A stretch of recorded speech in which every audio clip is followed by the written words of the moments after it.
Welcome to special focus. తూటాలను మించి పేలబోతున్న మాటలు, ముందే వేడెక్కిన పరిణామాలు పార్లమెంట్ వర్షాకాల సమావేశాలను మరింత ఆసక్తికరంగా మార్చుతున్నాయి. రాజకీయం మారిన పరిస్థితులు, రాజకీయ ప్రకంపనలు సృష్టిస్తున్న సంఘటనలు, వీటన్నిటి మధ్య పార్లమెంటు సాక్షిగా చిన్నపాటి యుద్ధమే జరగటం ఖాయమనిపిస్తోంది. అఖిల పక్షాన్ని బహిష్కరించిన విపక్షాలు పార్లమెంటు సమావేశాల్లో కేంద్రాన్ని నిలదీసేందుకు సిద్ధమవుతున్నాయి. మరి అధికార విపక్షాల వ్యూహాలేంటి? ఏ బిల్లులు చర్చకు రాబోతున్నాయి? మోదీ సర్కారును కార్నర్ చేసేందుకు విపక్ష పార్టీలు ఏ అంశాలను ఆయుధాలుగా మార్చుకోబోతున్నాయి?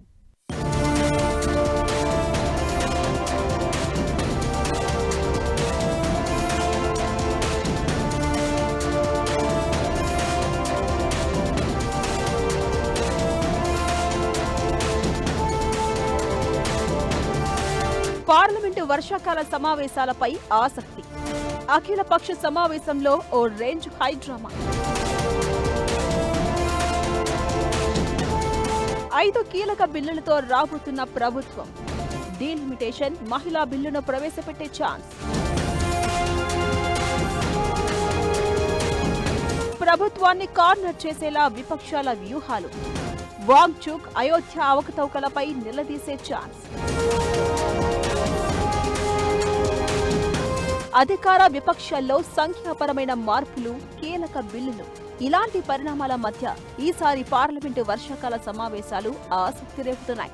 మారిన పరిస్థితులు, మారిన రాజకీయంతో ఈసారి మరింత హీటెక్కించడం ఖాయమనిపిస్తోంది. పార్లమెంటు సమావేశాలకు కొన్ని గంటల ముందు చోటు చేసుకున్న 2 కీలక పరిణామాలు సీన్ను ఇంట్రెస్టింగ్ గా మార్చాయి. జంతర్ మంతర్ దగ్గర నిరాహార దీక్ష చేస్తున్న ఉద్యమకారుడు వాంగ్చుక్ ను ఆసుపత్రికి తరలించడం, శివసేన యూపీటీ వర్గానికి చెందిన 6 ఎంపీలు షిండే నేతృత్వంలోని శివసేనలో విలీనం కావడం ఈసారి సమావేశాలను మరింత వాడివేడిగా మార్చే అవకాశాలు క్లియర్ గా కనిపిస్తున్నాయి.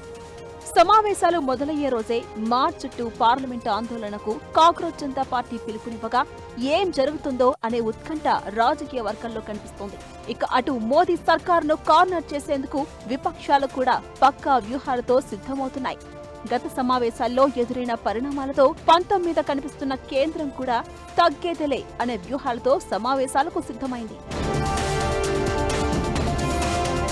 అఖిలపక్ష సమావేశంలో కనిపించిన హైడ్రామా పార్లమెంట్ సమావేశాలు ఎలా ఉండబోతున్నాయో, ఏ రేంజ్లో మంటలు పుట్టించబోతున్నాయో అనే దానికి శాంపిల్ గా కనిపించాయి. సమావేశాలకు ముందు నిర్వహించే అఖిలపక్ష సమావేశం వివాదంలో చిక్కుకుంది.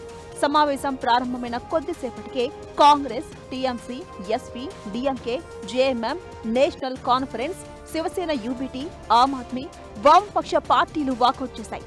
తృణమూల్ కాంగ్రెస్ కు చెందిన రెబెల్ ఎంపీలు ఏర్పాటు చేసిన నేషనలిస్ట్ సిటిజన్స్ పార్టీ ఆఫ్ ఇండియాకి ఆహ్వానం పంపడాన్ని నిరసిస్తూ విపక్షాలు ఈ సమావేశాన్ని బహిష్కరించాయి. గుర్తింపు లేని పార్టీని అఖిల పక్షానికి ఎలా పిలిచారని ప్రశ్నించాయి.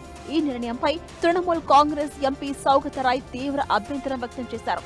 స్పీకర్ అధికారిక గుర్తింపు లేని పార్టీకి సమావేశంలో చోటు కల్పించడం సరికాదని ఫైర్ అయ్యారు. పార్లమెంట్ అధికారిక వెబ్సైట్ లో ఇప్పటికీ ఆ పార్టీ ఎంపీలు తృణమూల్ సభ్యులుగానే నమోదై ఉన్నారని గుర్తు చేశారు. ఇలాంటి పరిస్థితుల్లో వారికి ప్రత్యేక పార్టీ హోదాతో ఆహ్వానం పంపడం అర్థం కావట్లేదని మండిపడ్డారు. ఆగస్టు 13 వరకు పార్లమెంట్ సమావేశాలు కొనసాగబోతుండగా 5 సరికొత్త బిల్లులను ప్రవేశపెట్టడంతో పాటు పెండింగ్ లో ఉన్న 2 బిల్లులను ఆమోదించేందుకు కేంద్రం కసరత్తు చేస్తుంది. ప్రభుత్వం తీసుకురాబోతున్న 5 కొత్త బిల్లుల్లో దేశ ఆర్థిక, న్యాయ వ్యవస్థలపై ప్రభావం చూపే కీలక చట్టాలున్నాయి. మొదటిది దేశంలో ఐటీ రిఫార్మ్స్ తీసుకొచ్చేందుకు ఉద్దేశించిన ఆదాయ పన్ను సవరణ బిల్లు. రెండవది సుప్రీంకోర్టులో కేసుల భారాన్ని తగ్గించేందుకు జడ్జీల సంఖ్యను పెంచేలా రూపొందించిన సుప్రీంకోర్టు సవరణ బిల్లు. ఈ 2 గతంలో తెచ్చిన ఆర్డినెన్స్ల స్థానంలో రాబోతున్నాయి. వీటితో పాటు బర్త్, డెత్ సర్టిఫికేట్ల రిజిస్ట్రేషన్ ప్రక్రియను మరింత సరళతరం చేసేందుకు జనన మరణాల నమోదు సవరణ బిల్లు, దేశ ప్రతిష్టను, చిహ్నాలను కించపరిచే వారిపై కఠినమైన చర్యల కోసం జాతీయ గౌరవానికి భంగం కలిగించకుండా నిరోధించే సవరణ బిల్లును ప్రవేశపెట్టబోతున్నారు. ఇక దేశీయంగా చిన్న పరిశ్రమలను బలోపేతం చేసేందుకు సూక్ష్మ, చిన్న, మధ్య తరహా పరిశ్రమల అభివృద్ధి సవరణ బిల్లు కూడా తీసుకొస్తున్నారు. వీటితో పాటు గతంలో పార్లమెంటు ముందుకొచ్చి పెండింగ్ లో ఉన్న విదేశీ విరాళాల నియంత్రణ సవరణ బిల్లు, వికసిత భారత శిక్ష అధిష్టాన్ బిల్లులను కూడా ప్రభుత్వం ఈ సెషన్లో ఆమోదించాలని చూస్తోంది. కొత్త బిల్లులతో పాటు అదను చూసి డీలిమిటేషన్ మహిళా బిల్లులను ప్రవేశపెట్టేందుకు కేంద్రం వ్యూహాలు రచిస్తోంది. అదే జరిగితే ప్రభుత్వాన్ని ఎలాగైనా ఎండగట్టాలని కాంగ్రెస్ సహా విపక్ష పార్టీలు గట్టి పట్టుదలతో ఉన్నాయి. ఇక అటు సోరం వాంగ్చుక్ దీక్షను బలవంతంగా భగ్నం చేయడం, అయోధ్యలోని రామమందిరం విరాళాల్లో అవకతవకల అంశం ఈసారి పార్లమెంట్ను కుదిపేసే అవకాశాలు కనిపిస్తున్నాయి. పెట్రోల్లో ఇథనాల్ మిశ్రమం పెంపు, జాతీయ స్థాయిలో జరిగిన ప్రశ్నాపత్రాల లీకేజీ ఘటనలు కూడా సభల్లో ప్రస్తావనకొచ్చే అవకాశం ఉంది. వీటిని ప్రధానాస్త్రాలుగా మలుచుకోవాలని విపక్ష పార్టీలు భావిస్తున్నాయి. ఇక అటు ఉద్ధవ్ ఠాక్రే వర్గానికి చెందిన పలువురు ఎంపీలు షిండే వర్గంలో విలీనం కావడం, తృణమూల్ కాంగ్రెస్ కు చెందిన 20 మంది ఎంపీలు దీదీకి హ్యాండ్ ఇచ్చి ఊరు పేరు లేని పార్టీలో కలవడం లాంటి పరిణామాలు ఈ సమావేశాలను మరింత ఆసక్తికరంగా మార్చడం ఖాయంగా కనిపిస్తోంది. ఇక అటు అసెంబ్లీ ఎన్నికల్లో ఓటమి తర్వాత స్టాలిన్ నాయకత్వంలోని డీఎంకే ఎంపీలు తొలిసారి లోక్సభకు రాబోతున్నారు. తమిళనాడు రాజకీయ పరిణామాలతో కాంగ్రెస్ తో డీఎంకేకు దూరం పెరిగింది. మరి ఇప్పుడు వాళ్ల స్టాండ్ ఏంటి, ఏం చేయబోతున్నారు అనేది ఆసక్తి రేపుతోంది. ప్రజా సమస్యలపై ఉమ్మడిగా కేంద్రాన్ని కార్నర్ చేయాలని విపక్షాలు భావిస్తున్నాయి. ప్రత్యర్థి పార్టీలను సమర్థవంతంగా ఎదుర్కొంటూనే బిల్లులు ఆమోదించుకోవాలని కేంద్రం స్ట్రాంగ్ గా డిసైడ్ అయింది. ఓవరాల్ గా ఈ వర్షాకాల సమావేశాలు, కీలక బిల్లులు, రాజకీయ వ్యూహాలు, అధికార విపక్షాల మధ్య తీవ్ర వాగ్వాదాలతో పాలిటిక్స్ వేడెక్కే అవకాశాలు క్లియర్ గా కనిపిస్తున్నాయి. ఇక అటు ఈ సమావేశాలతో జాతీయ రాజకీయాల్లో సంచలన పరిణామాలు చోటు చేసుకునే అవకాశాలు కూడా ఉన్నాయనే అభిప్రాయాలు వినిపిస్తున్నాయి. ఎత్తులకు పై ఎత్తులు, అంతకు మించిన మాటల యుద్ధాలు. ఈసారి సమావేశాలు అంతకు మించి అనిపించడం ఖాయంగా కనిపిస్తున్నాయి.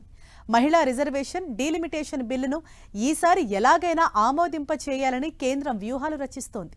గత బడ్జెట్ సమావేశాల్లో విఫలమైన ఈ బిల్లుకు ఇప్పుడు కొత్త రాజకీయ సమీకరణాలు కలిసొస్తాయని ఆశతో ఉంది. మరి అదే నిజమవుతుందా? ఈ రెండు బిల్లుల విషయంలో మోదీ సర్కారు పంతం నెరవేరే ఛాన్స్ ఉందా? బలాలు, లెక్కలు ఏం చెప్తున్నాయి? రాజకీయ సమీకరణాల మధ్య రసవత్తరం. ఈసారి సమావేశాలు సంథింగ్ స్పెషల్. కీలకంగా డీలిమిటేషన్, మహిళా బిల్లు. రెండు బిల్లుల విషయంలో కేంద్రం సీరియస్. కేంద్రం తన పంతాన్ని నెగ్గించుకుంటుందా? వర్షాకాల సమావేశాలకు ముందే పార్లమెంటులో రాజకీయ సమీకరణాలు వేగంగా మారిపోయాయి. తృణమూల్ కాంగ్రెస్ కు చెందిన 20 మంది రెబల్ ఎంపీలు నేషనల్ సిటిజన్స్ పార్టీ ఆఫ్ ఇండియాలో విలీనమై ఎన్డీఏ ప్రభుత్వానికి మద్దతు ప్రకటించారు. లోక్సభ స్పీకర్ కూడా వీరికి ప్రత్యేక సిట్టింగ్ ఏర్పాట్లను ఆమోదించారు. ఇక అటు శివసేన ఉద్ధవ్ పక్షం నుంచి 6 లోక్సభ ఎంపీలు ఏక్నాథ్ షిండే వర్గంలో చేరిపోయారు. ఆమ్ ఆద్మీ పార్టీకి చెందిన 7 రాజ్యసభ ఎంపీలు ఇప్పటికే బీజేపీ గూటికి చేరారు. ఈ రాజకీయ ఫిరాయింపుల ద్వారా ప్రభుత్వం పార్లమెంటులో 3/2 మెజారిటీ సాధించేందుకు ప్రయత్నిస్తుందని కాంగ్రెస్ ఆరోపిస్తోంది. ఇలాంటి పరిణామాల మధ్య అధికార ప్రతిపక్షాల మధ్య తీవ్ర స్థాయిలో వాదోపవాదాలు జరిగే అవకాశం క్లియర్ గా కనిపిస్తోంది.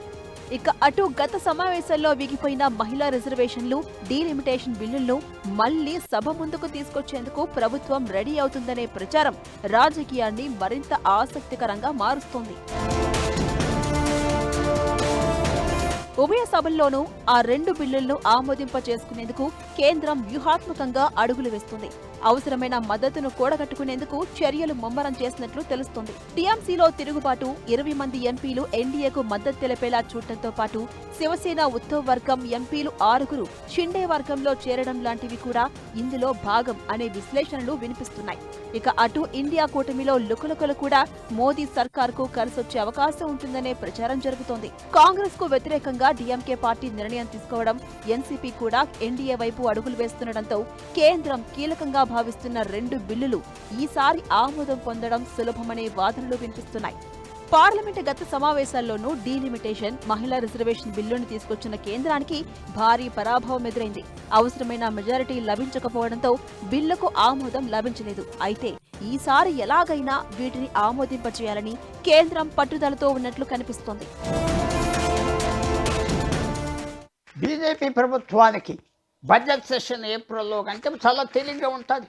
ఎందుకంటే ముఖ్యమైన అపోనెంట్స్ మమతా బెనర్జీ ఓడిపోయింది, స్టాలిన్ డిఎంకే ఓడిపోయారు. మిగతా చిన్న పార్టీలు ఏ అయితే ఇండియా అలయన్స్లో ఉన్నాయో అన్నీ చీలికపోయినాయి. ఎన్సీపీ ఏంటి, ఉద్ధవ్ ఠాక్రే పార్టీ ఏంటి, అన్నిటికంటే ముఖ్యం మమతా బెనర్జీ దగ్గర 28 మంది ఎంపీలు ఉంటే వాళ్ళలో 22 మళ్ళీ ఇంకో పార్టీ ఫామ్ చేసుకున్నారు. సో తప్పకుండా తేలిగ్గా ఉంటుంది. వాళ్ళు కూడా వచ్చి గత వారంలో నుంచి అన్ని పార్టీలు మేము గవర్నమెంట్ని 131 అమెండ్మెంట్కి సపోర్ట్ చేస్తాం, కొన్ని కండిషన్స్ పెడితే అన్ని దారి చూపెట్టాయి. ఆ 2 బిల్లులకు ఆమోదం లభించే అవకాశాలు ఉన్నాయా అంటే కొత్త లెక్కలు తెర మీదకొస్తున్నాయి. లోక్సభలో రాజ్యాంగ సవరణ బిల్లుకు ఆమోదం లభించాలంటే కనీసం 360 మంది ఎంపీల మద్దతు అవసరం. బడ్జెట్ సమావేశాల్లో బిల్లుకు అనుకూలంగా 298 ఓట్లు, వ్యతిరేకంగా 230 ఓట్లొచ్చాయి. ప్రస్తుతం లోక్సభలో ఎన్డీఏకు 293 మంది ఎంపీలున్నారు. టీఎంసీకి హ్యాండ్ ఇచ్చి ఎన్సీపీఐలో చేరిన 20 మంది, శివసేన ఉద్ధవ్ వర్గం నుంచి వెళ్లిన 6గురితో కలిసి ఈ నంబర్ 319కు చేరింది. వైసీపీకి చెందిన 4 ఎంపీలు కూడా బిల్లుకు మద్దతు ప్రకటించారు. దీంతో ఎన్డీఏ బలం 323కు పెరిగింది.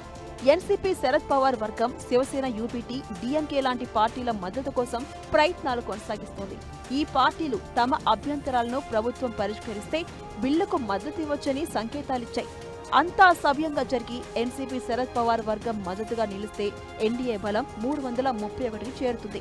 ఇక శివసేన ఉద్ధవ్ వర్గం సపోర్ట్ చేస్తే 334కు, డీఎంకే కూడా కలిసొస్తే 356కు పెరుగుతుంది. అయితే ఇక్కడే అసలు చిక్కుంది. అన్ని పార్టీలు మద్దతు తెలిపినా రాజ్యాంగ సవరణ బిల్లు ఆమోదానికి అవసరమైన మద్దతు సాధించడం కష్టమే. 3/2 మెజారిటీకి అవసరమైన సంఖ్యకు 4 ఓట్ల దూరంలో నిలిచిపోయే అవకాశం ఉంటుంది. అయితే ఇక్కడే అసలు ట్విస్ట్ ఉంది. రాజ్యాంగ సవరణ బిల్లుకు సభ మొత్తం బలం ఆధారంగా కాకుండా ఓటింగ్లో పాల్గొన్న సభ్యుల ఆధారంగా లెక్కిస్తున్నారు. కొందరు సభ్యులు ఓటింగ్కు దూరంగా ఉంటే బిల్లు ఆమోదానికి అవసరమైన మెజారిటీ కూడా తగ్గుతుంది. దీంతో ఎన్డీఏలో లేని కొందరు ఎంపీలు ఓటింగ్కు దూరంగా ఉంటారా లేదా అనేది ఆసక్తి రేపుతోంది. ఇదంతా ఎలా ఉన్నా రాబోయే సార్వత్రిక ఎన్నికలకు ఈ 2 బిల్లులను అత్యంత కీలకంగా భావిస్తోంది ప్రభుత్వం. మహిళా రిజర్వేషన్ అమలుపై అన్ని పార్టీలకు ఏకాభిప్రాయం ఉన్నా నియోజకవర్గాల పునర్విభజన బిల్లుపై భిన్నాభిప్రాయాలు కనిపిస్తున్నాయి. మరి గత సమావేశాల్లో బిల్లును తీసుకొచ్చి ఆమోదం లభించకపోవడంతో డిఫెన్స్ లో పడిపోయిన కేంద్రం మరి ఈసారి సమావేశాల్లో తన పంతం నెక్కించుకుంటుందా అనేది ఆసక్తి రేపుతోంది. ఇదంతా ఎలా ఉన్నా మారిన రాజకీయ సమీకరణాలు, జరుగుతున్న సంఘటనలు ఈసారి సమావేశాల్లో మరింత హీటు పుట్టించడం మాత్రం ఖాయంగా కనిపిస్తోంది.